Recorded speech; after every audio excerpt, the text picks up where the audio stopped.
सभी मित्रों को देखो, शिवरात्रि का पर्व नज़दीक है, तो आज हमारा आध्यात्मिक चर्चा का विषय जो रहेगा वो शिव तत्व को समझना है। तो देखिए, जैसे आप लोग सभी धार्मिक ग्रंथ आप लोगों ने पढ़े या किसी भी धर्म ग्रंथ को आप पढ़े, तो देखो, ये सृष्टि जो ये ब्रह्मांड है ना, इसमें 2 बातें आप समझो। एक है चेतना। एक चेतना जो सर्वत्र विराजमान है और किसी को दिखाई नहीं दे रही, और एक है ऊर्जा तत्व जिसको महामाया शक्ति प्रकृति कहते हैं। जो प्रकृति है, वह जो संपूर्ण जगत हमें दिखाई दे रहा है, आप, मैं, ये संपूर्ण पदार्थ जो आपको दिखाई दे रहे हैं, वह प्रकृति तत्व है, महामाया का रूप है, शक्ति का रूप है। इसमें वृक्ष, प्रत्येक कण जो आपको प्रकृति में दिखाई दे रहा है, वह महामाया का रूप है। तो और चेतना हमें दिख नहीं रही है, लेकिन चेतना, एक पल भी जब चेतना नहीं है तो व्यक्ति का जीवन नहीं है। लेकिन इस जीवन के लिए जो भी चीज़ें चाहिए वह हमें प्रकृति तत्व यानी कि महामाया या शक्ति रूप में, ऊर्जा के रूप में ही प्राप्त हो रहा है। बता देंगे। तो शिव, अगर आप शिव को खोज रहे हो ना, तो शिव जो है अमरता देने वाले हैं। अमरता, अमरता कैसे? अमरता, आप क्या सोचे कि यह शरीर, तो जो ये पंच भौतिक शरीर है, प्रकृति जन्य शरीर है, इसने तो नष्ट होना है। कुछ समय के लिए आप कुछ विधियों द्वारा इसको, हो सकता है कि कुछ दिनों के लिए, जैसे हम बीमार हैं तो कोई दवाई खा ली तो कुछ दिनों के लिए अधिक सस्टेन कर सकते हैं। तो फिर अमरता कैसे प्राप्त होगी? अमरता यह है जब व्यक्ति को यह अनुभव से ज्ञान हो जाए। एक तो होता है कि आपने सुनी है बातें या आपने पढ़ी है, एक होता है कि अनुभव से यह ज्ञान हो जाए कि मैं जो हूँ, यह पंचभौतिक शरीर नहीं हूँ, और इस पंचभौतिक शरीर ने तो नष्ट होना है, लेकिन जो वास्तविक स्वरूप मेरा है, जो परमात्मा अंश स्वरूप मेरा है, वह तो सदैव ही रहने वाला है। उसकी मृत्यु हो ही नहीं सकती। नैनम छिदन्ति शस्त्राणि नैनम दहति पावका। उसको तो ना शस्त्र काट सकता है, ना पानी गीला कर सकता है, ना आग जला सकती है। वह जो चेतना तत्व है वही शिव है। और शिव, शिव को जानना क्या होगा आपको? अपने को जानना, अमरता को प्राप्त करना। शिव ने ही आपको, शिव माना जाता है कि सदाशिव ने, जब ब्रह्म ने, जो निराकार ब्रह्म थे, उन्होंने अपने एक साकार शरीर की कल्पना की तो सदाशिव के रूप में प्रकट हुए, और सदाशिव से ही आदिशक्ति का, आदिशक्ति एक भाग से आदिशक्ति प्रकट हुई, और फिर त्रिदेवों की, त्रिदेव ब्रह्मा विष्णु और महेश जी अस्तित्व में आए।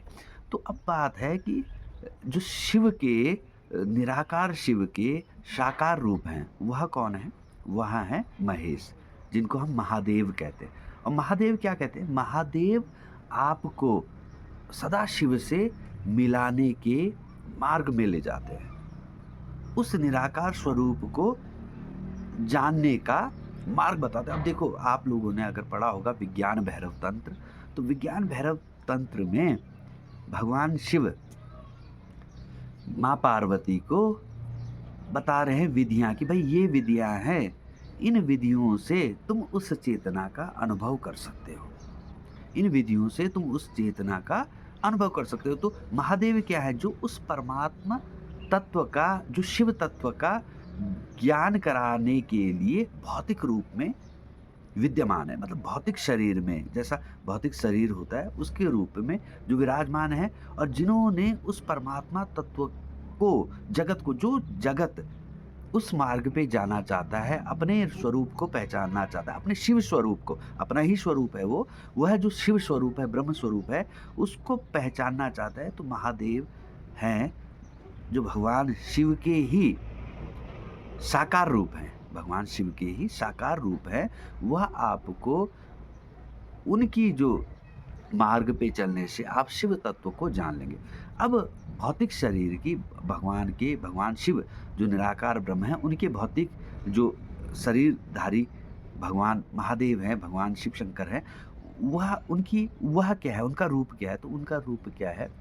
तो देखो, जब समुद्र मंथन हुआ, समस्त देवताओं ने कामना की, किसी ने कुछ कितने रत्न निकले, किसी ने कुछ ले लिया, किसी ने कुछ ले लिया। लेकिन जिन्होंने विष ले लिया, मतलब जगत को बचाने के लिए जब कोई रास्ता नहीं दिखा, तो जिन्होंने अपने शरीर में विष धारण कर लिया, वह है महादेव। जिनका, जब गंगा जी को धरती में आना था राजा भगीरथ के पुरखों को तारने के लिए, अब माँ गंगा को कैसे धरती पे लाया जाए? किसमें इतनी सामर्थ्य है जिन्होंने उस गंगा को धारण कर लिया जगत की मोक्ष के लिए, समझ रहे हो आप? भगवान जो शिव हैं, जिनको हम महादेव कहते हैं, जो सदाशिव ब्रह्म का ही साकार रूप है, वह मोक्ष के लिए स्वयं पृथ्वी पर गंगा जी को धारण कर लिया। तो अगर आपको परोपकार जिसको कहते हैं भगवान शिव को, शंकर को, महादेव को औघड़ दानी भी कहते हैं। क्यों? क्योंकि जिन्होंने सब कुछ ही अपना दान कर दिया, मतलब अपने पास तो वस्त्र भी नहीं है, कुछ नहीं है अपने पास। सब कुछ दान कर दिया, अपने आप तो हिमालय में बैठे हैं, कुछ ज़रूरत नहीं है, लेकिन जो भी जिसको चाहिए वह उसको दे दिया। भगवान विष्णु को जिन्होंने लक्ष्मी दे दी, ठीक है? भगवान ब्रह्मदेव को सरस्वती दे दी और इंद्र को ऐरावत दे दिया, मतलब जिसको जो चाहिए उसको वह देने वाले हैं। लेकिन स्वयं क्या है?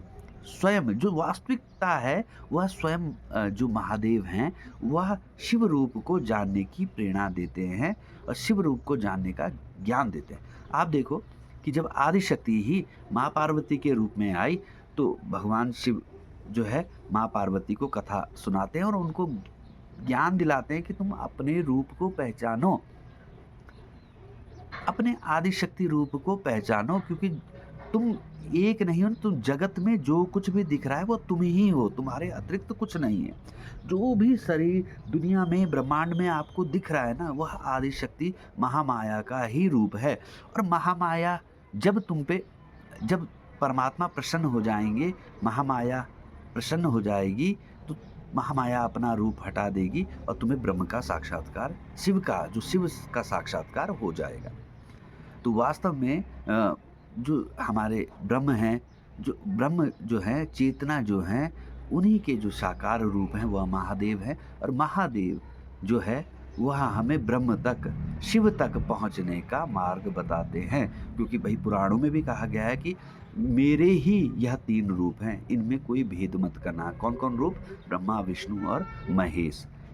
यह मेरे ही रूप हैं। और भगवान शिव तो कई प्रसंगों में कहते हैं वहाँ कि ये विष्णु और मुझ में कोई भेद नहीं है। जो विष्णु को ध्याएगा वह मुझको प्राप्त होगा, जो मुझको ध्याएगा वो विष्णु को प्राप्त होगा।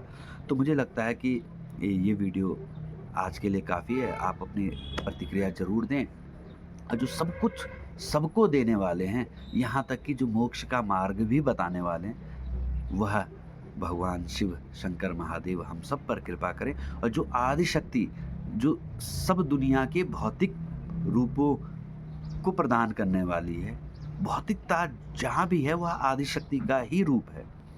उन माँ भगवती को प्रणाम।